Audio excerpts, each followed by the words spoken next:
All right, back here at the Human Motion Center, Edie Basic is shooting this. Thank you, Edie, for helping us out on the AT&T Samsung. By the way, they have a great AT&T store right here in Cranberry, and my good friend James Stiffy is the man in charge, so stop over if you have any questions about your AT&T phone. Only questions I have are sports medicine related. You know, the fall is here.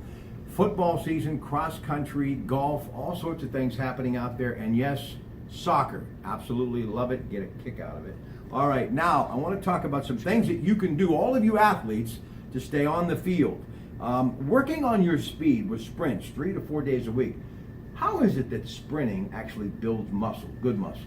Well, you want to work first on your anaerobic abilities. So you're building up, the sprints allow you to build those muscles that you don't think about it. The really big muscles you work on with the sprints increases their endurance and their ability to take the abuse that you can give them when you're during the season.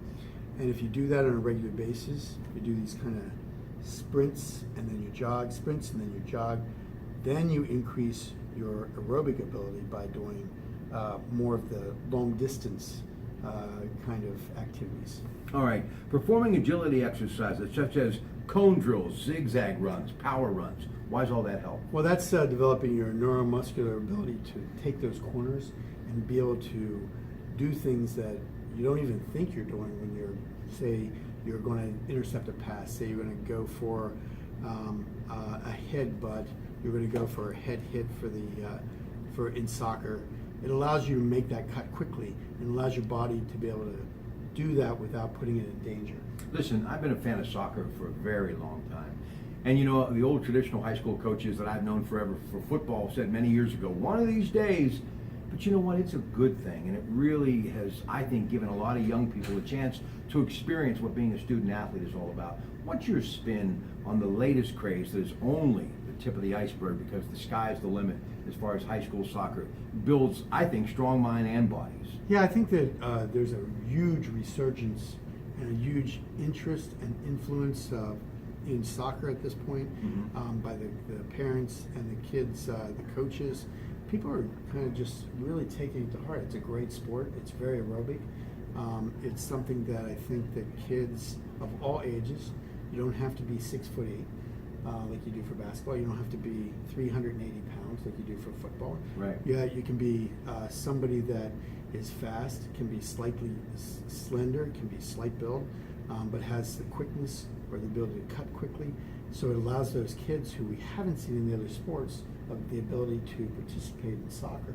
Soccer is a great athletic sport, and these kids are pretty bright. So I think it's allowing them to do something they haven't done before. And all of these things we're talking about really can apply to soccer as well.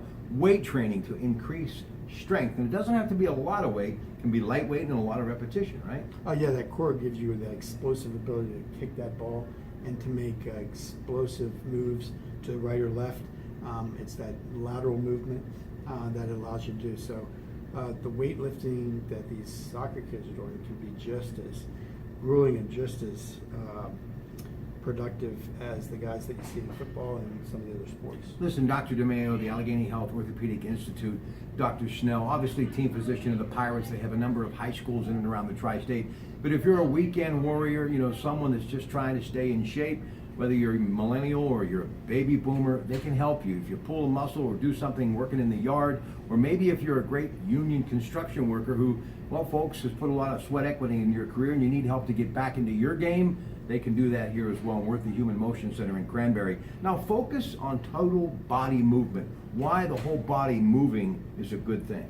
Well, again, that's your neuromuscular coordination.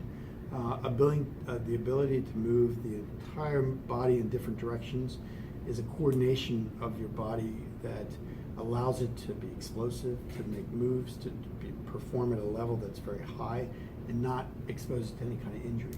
If you're interested, there's we're having John Kolb and another couple of Steelers out on September 10th down at the Wexford Center talking about concussion, talking about a lot of these things.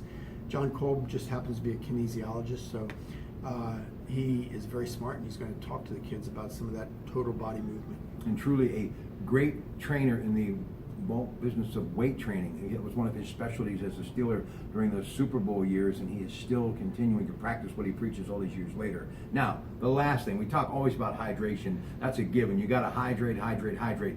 But stretching, you can't ever stress that much when it comes to anything, even if you're going to go out and take a daily jog.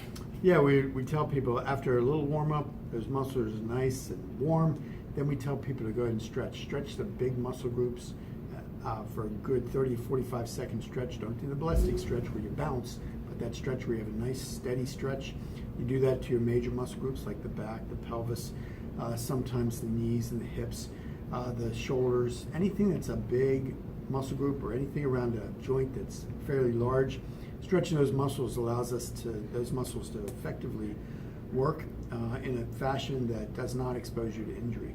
The great Dr. Edward Snell, part of the Allegheny Health Orthopedic Institute at the Human Motion Center in Cranberry. We will talk to you later tonight. Just keep rolling, folks. Shadow Lakes, we're going to be talking about the Good Samaritan Big Parish Festival coming this Labor Day weekend, and also the cars that made America great. Why names like Chevrolet and Ford and Chrysler mean more than you'll ever know. Coming up tonight with longtime member of the steel industry and part of that Coalfin brand, he is Dave Pasquale. So big night tonight at the club at Shadow Lakes. Good afternoon.